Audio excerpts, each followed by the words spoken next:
Welcome back to KCTV English News. I'm Angel Kim.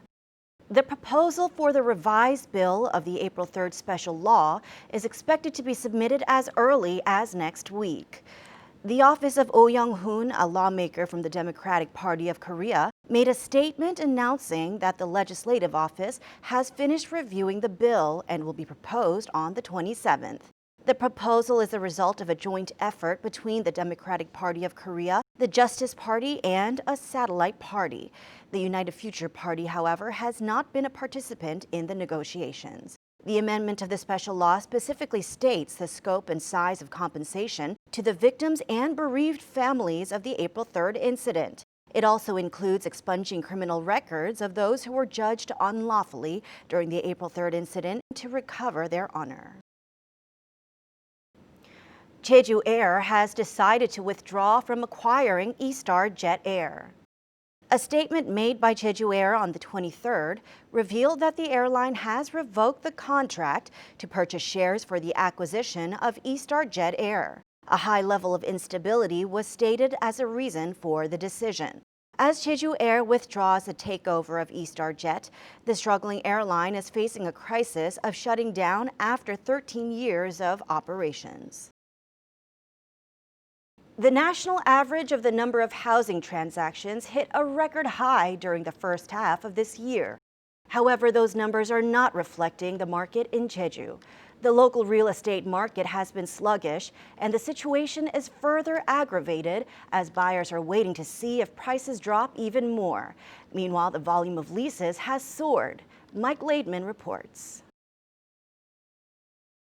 According to the Ministry of Land, Infrastructure and Transport, 620,000 houses changed hands nationwide during the first half of this year, the largest number of such transactions over that period of time ever. But in Jeju, there were only 4,691 residents that saw such a swap, the lowest number among all of Korea. Compared to the first 6 months of 2019, the rate of increase in Jeju was still a respectable 26%, but that's only good enough for last place in the nation. Averaging the numbers over the past 5 years paints a different picture entirely, with the rate actually down 11.7%, making Jeju the only area to have dipped into the red.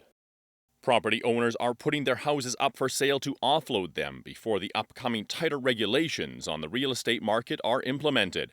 At the same time, demand for houses is rising too, as housing prices are presumed to increase further. These factors are both contributing to the higher number of bought and sold houses nationwide. But again in Jeju, the prolonged recession in the real estate market is opposite the overall national trend in transaction volume. Leases have become popular because the Korean government's control over mortgage loans is becoming tighter, and those looking to buy are instead adopting a wait-and-see attitude. The number of contracts for leases soared 23.5% during the first half of this year compared to 2019, good enough for first place in that specific area of growth nationwide. Looking ahead, experts predict that Jeju's lead in rentals will continue for the time being. Although this, of course, depends on factors like new development plans and overall population growth or decline. Mike Laidman, KCTV. Thank you for joining us today at KCTV English News. Please follow us on YouTube at KCTV E-News Jeju and on KCTV's VOD service. Have a wonderful evening, and we'll see you again next week.